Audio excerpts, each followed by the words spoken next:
एक ॿी आम ख़बर खां बि वांखे आगाही ॾींदा त जीएस सिंध महाज पारां केनालनि ख़िलाफ़ 4 अप्रैल ते शाहराह बंदि करण जो ऐलान कयो वियो आहे। चेयरमैन रियाज़ चांडे जी सदारत हेठि जीएस सिंध महाज जो हंगामी इजलास थियो। इजलास दौरान केनालनि ख़िलाफ़ जिदोजहद ऐं ॿियनि मामलनि ते ॻाल्हियूं कयूं वियूं। इजलास दौरान ॻाल्हाईंदे रियाज़ चांडे चयो त केनालनि ख़िलाफ़ 4 अप्रैल ते नेशनल ऐं इंडस हाईवे बंदि कंदा।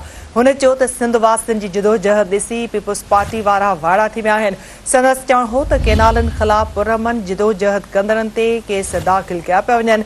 आम ख़बर खां नाज़रीन खे अपडेट कंदा पिया हलूं। जीएस सिंध महाज पारां केनालनि ख़िलाफ़ 4 अप्रैल ते शाहराह बंदि करण जो ऐलान कयो वियो आहे। चेयरमैन रियाज़ चांडियो जी सदारत हेठि जीएस सिंध महाज जो हंगामी इजलास थियो। इजलास दौरान केनालनि ख़िलाफ़ जिदोजहद ऐं ॿियनि मामलनि ते ॻाल्हियूं कयूं वियूं। इजलास दौरान ॻाल्हाईंदे रियाज़ चांडियो जो चवणु हो त केनालनि ख़िलाफ़ 4 अप्रैल ते नेशनल ऐं इंडस हाईवे बंदि कंदा। हुन चयो त सिंध वासियुनि जी जिदोजहद ॾिसी पीपुल्स पार्टी वारा वाइड़ा थी विया आहिनि। संदसि चवणु हो त केनालनि ख़िलाफ़ पुरअमन जिदोजहद कंदड़नि ते केस दाख़िल कया पिया वञनि।